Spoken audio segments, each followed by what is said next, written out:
오늘 고린도 10장 14절에 그런 정례에 사랑하는 자들아 우상 숭배하는 일을 피하라 했습니다. 우상 숭배하는 일은 이방인의 제사를 말하고 있습니다. 피하라 했는데 헬라어로 휴게되라는 말로서 죽임당할 수 있으니 도망하라 탈출하라는 뜻입니다. 그리고 우상숭배는 어리석은 행위인 것입니다. 왜냐하니까 생명이 없는 돌이나 나무의 형상을 만들어 놓고 섬기고 있기 때문이지요. 다니엘 3장 보면은 느부갓네살 왕이 금심상을 만들어 놓고 온 제국의 사람들로 하여금 절하게 했습니다. 그러나 다니엘의 세 친구들은 그 신상 앞에 절을 할 수 없다고 했습니다. 우리는 하나님만 경배하는 사람들이기 때문에 우상에게 절할 수 없다 했습니다. 또 우상 숭배는 형상이 없어도 마음으로 하는 것도 우상이 될 수 있습니다. 그렇기 때문에 귀신들을 두려워하며 섬기는 이것도 우상 숭배를 할 수 있습니다. 또 신접한 무당을 불러다가 구슬을 하거나 점치는 것도 우상 숭배라 할 수 있습니다. 그리고 어떤 일을 하기 위해서 태기를 한다든지 사주팔자를 보거나 궁합을 보는 이런 것도 일종의 우상 숭배에 해당될 수 있습니다. 또 믿지 않는 사람들의 제사 지내는 것도 우상 숭배가 될 수 있습니다. 우리나라에는 조상 제사가 민족 고유 전통이라는 이름으로 지금까지 내려오고 있는데 사실은 민족 고유의 것이 아닙니다. 중국에서 수입된 것입니다. 애당초 우리나라는 하늘에 제사하는 천재 행사가 있었지 우상 숭배는 없었습니다. 중국도 공자 이전에는 제사가 없었습니다. 전에는 황제에게만 제사를 드렸습니다. 그러다가 나중에 일반인들도 자기 자신과 가문을 과시하기 위해서 제사를 도입을 했습니다.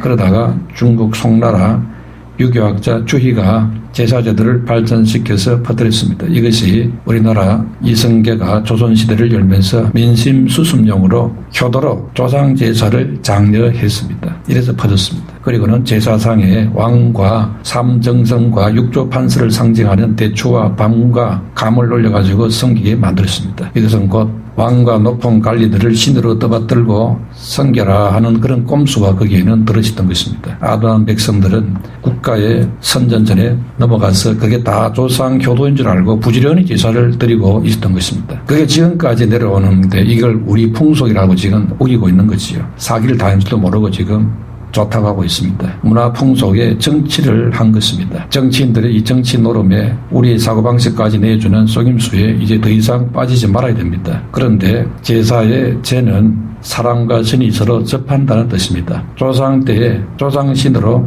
떠받들어 섬기는 것이지요. 그런데 분명히 알아야 될 것은 조상은 신일 수가 없습니다. 신이라면 왜 죽습니까? 또 죽어서 귀신이 된다고 여기고 있습니다. 그리고는 귀신이 왔으니 절하고 향을 피우고 제사상을 차려서 제사해야 된다 이러고 있는데 다 허구인 것입니다. 더 이상 이런 엉터리 미신 샤머니즘에 무뚝대고 놀아나서는 안 되는 것입니다. 구약의 제사는 오늘날의 예배인 것입니다. 그래서 예배 받을 수 있는 분은 오직 하나님 한 분뿐인 것입니다. 어떤 존재도 하나님의 위치에 올려놓아서는 안 되는 것입니다. 만약에 그렇게 하게 된다면 그것이 바로 우상인 것입니다. 일을 잘되게 해달라고 죽은 자에게 빈다고 하는 것입니다. 이 얼마나 어리석은 일입니까? 자기 목숨도 하나 제대로 할 수 없어서 허무하게 죽어버렸는데 그게 무슨 신입니까? 이렇게 우상 숭배는 어리석은 일인 것입니다. 하나님이 아닌 것에 기도를 하거나 예배하는 것이 바로 우상 숭배인 것입니다. 조상이 죽어서 귀신된다고 믿는 사람들은 그 조상이 후손들에게 영향을 끼친다고 여기고 있습니다. 그래서 조상이 죽은 후에 제사상을 차려서 음식을 대접하지 않으면 천륜을 거역하는 일이란 말하고 있습니다. 그래서 그게 조상을 노하게 만들어서 자손에게 해를 끼친다는 것입니다. 그런데 자기 수명대 채우지 못하고 요절한 영혼이 저승으로 가지도 못하고 배회하다가 그렇게 후손에게 해를 끼치고 한다는 것입니다. 그런데 자기 자신도 제대로 돌보지 못하고 굶주려 떠돌아다니는 그런 영혼이 어떻게 신이 되어서 남에게 복을 줄 수 있겠느냐는 것이지요. 말이 안 되는 논리지요. 사람은 하나님이 창조했습니다. 그래서 사람은 죽으면은 몸과 영혼이 분리되어서 영은 하나님께 가서 심판받고 육체는 흙으로 돌아가게 됩니다. 예수 믿고 구원받은 영혼은 제사함과 함께 천국의 영색에 들어가는 것입니다. 그러나 믿지 않아서 제사함 받지 못한 영혼은 그 죄로 인해서 지옥에 갈 수밖에 없습니다. 그러므로 사람이 죽은 후에 영혼이 구천을 떠돈다는 이런 말들은 절대 있을 수 없는 일인 것입니다. 그렇기 때문에 조상이 귀신이 되어서 온다, 이것도 불가능한 말입니다. 서로 있다 해도 조상 흉내를 내는 거짓 아비 마귀의 쫄개들일 뿐인 것입니다. 누가복음 16장에 보면은 부자와 나사로 이야기에서 아브라함이 엄부에 간 부자에 대해서 말하고 있습니다. 누가복음 16장 26절에 그뿐 아니라 너희와 우리 사이에 큰 구렁텅이가 놓여 있어 여기서 너희에게 건너가고자 하되 갈 수 없고 거기서 우리에게 건너올 수도 없다 했습니다. 그렇기 때문에 죽은 자가 제사를 받으려고 이 세상으로 다시 온다, 그것은 불가능하다는 것입니다. 그렇기 때문에 죽은 후에 효도한다는 그것은 사실은 엉터리가 되는 것입니다. 속임수입니다. 그렇기 때문에 부모님 살아계실 때 효도해야 그게 유효한 것입니다. 첫 번째로 우상 숭배는 귀신과 교제하는 것이기 때문에 피해야 될 일입니다. 19절에 우상의 제물은 무엇이며 우상은 무엇이냐 했습니다. 고린도전서 10장 20절에는 무릇 이방인이 제사하는 것은 귀신에게 하는 것이요 하나님께 제사하는 것이 아니니 나는 너희가 귀신과 교제하는 자가 되기를 원하지 아니하노라 했습니다. 우상에게 제물을 바치는 이 행위가 우상 숭배하는 것인데 이것은 우상 숭배하는 것 그 이상의 의미가 있습니다. 우상을 단순히 숭배하는 것이 아니고 귀신을 숭배하는 것이 된다는 것입니다. 그렇기 때문에 사람들이 우상에게 절하는 그 모든 행위 배후에는 귀신의 세력이 있다는 것입니다. 악한 영의 역사가 모든 우상 숭배의 가운데 개입한다는 것입니다. 그래서 이 우상 숭배가 안 사라지고 지금까지 계속되고 있습니다. 그래서 우상 숭배자는 단지 우상에게 절한 것이 아니고 악한 영과 교제하는 일이 되어버린다는 것입니다. 악한 영과 하나가 되는 것입니다. 악한 영을 의지하는 것이 되는 것입니다. 그렇기 때문에 우상에게 절하는 자는 악한 영의 속박을 받게 되는 것입니다. 일제 강점기 때에 일본은 우리 국민들에게 신사 참배를 강요했습니다. 신사는 일본 고유 종교인 신도의 신령을 모시고 제사를 지내는 장소를 말합니다. 일본은 우리나라에 많은 신사를 세웠습니다. 그래서 일반인뿐 아니라 학생들과 종교인들까지 다 동원시켜서 신사 참배를 강요했습니다. 그때 신사 참배를 거부한 학교는 폐지되고 사람들은 감옥에 끌려가서 많은 고초를 겪었습니다. 안타깝게도 일본의 압박으로 교회와 천주교회는 신사 참배를 수용했습니다. 그리고 장로교 총회에서도 압력에 의해서 신사 참배를 결의할 정도가 됐습니다. 이때 총회장은 신사는 종교가 아니며 기독교 교리에도 어긋나지 않는 애국적 국가 의식이기 때문에 솔선해서 적극 참여하여 일본 시민으로서 정성을 다해달라, 이렇게 공포했습니다. 신사 참배 선언문에서 신사 참배가 기독교 교리에 어긋나지 않는다고 그렇게 주장을 했다는 것입니다. 얼마나 그릇된 주장입니까? 성경은 분명히 오늘 본문에도 우상숭배하지 말라 그랬고 우상숭배 배후에는 악한 영이 있다고 말하고 있습니다. 그러니까 그 우상숭배하게 되면 악한 영과 교제하는 것이 된다 했습니다. 성도가 우상숭배를 통해서 귀신과 교제한다는 것은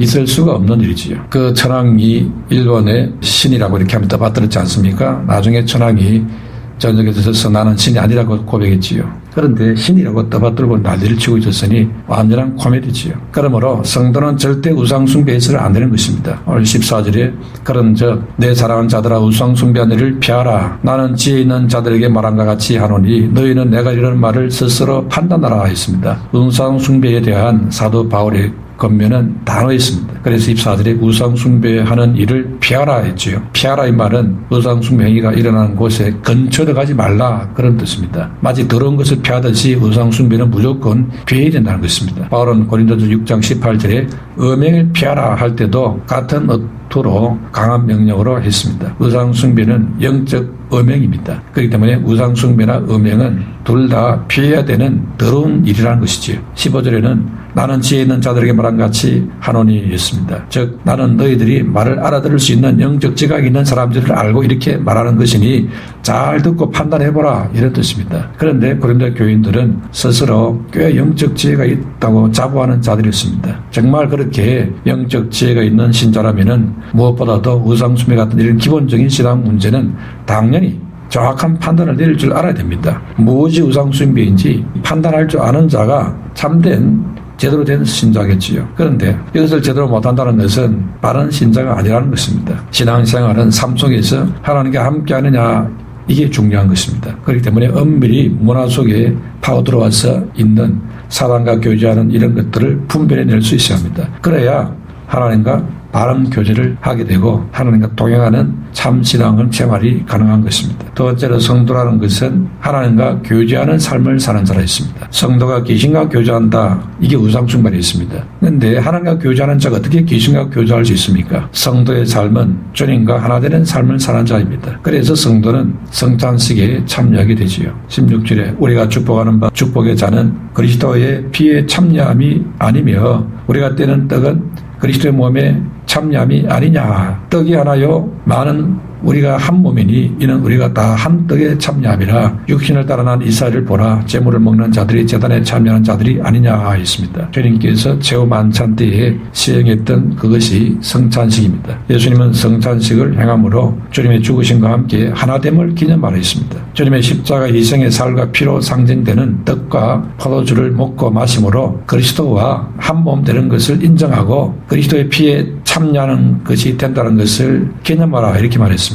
이렇게 해서 주님과 교제를 나누게 된다는 것입니다. 그래서 성찬은 성도가 그리스도와 영적으로 연합된 몸이라는 사실을 확인하는 의식이 되는 것입니다. 주의 몸된 교회의 지체가 되었다. 이것을 확인하는 것이 바로 성찬식입니다. 그러므로 성찬은 성도들이 함께 모인 예배에서 함께 떡과 잔을 나누는 것입니다. 그런데 본문에서 성찬을 언급하는 것은 우상 문제를 언급한다고 말씀하고 있습니다. 그러면서 20절에 무릇 이방인이 제사하는 것은 귀신에게 하는 것이요 하나님께 제사하는 것이 아니니 나는 너희가 귀신과 교제하는 자가 되기를 원하지 아니하노라 했습니다. 그러니까 우리가 성찬식에 참여하는 이것하고 또 우상 숭배에서 귀신의 제사에 참여하는 이것하고 이게 섞여서 되겠냐 이거지요. 구별된 하나님 백성이 돼가지고 하나님과도 교제하고 귀신과도 교제하고 이게 있을 수 있는 일이냐는 것이죠. 있을 수 없는 일입니다. 성찬의 떡과 포도주를 먹고 마시는 그것이 주님과 하나 되는 것이 됩니다. 그렇기 때문에 성도는 이제 우상 숭배에서 안 되는 존재입니다. 그러니까 우리가 이제 예수님과 하나 되는 지체이지 어떻게 우상과 교제를 나눌 수 있겠나 이거지요.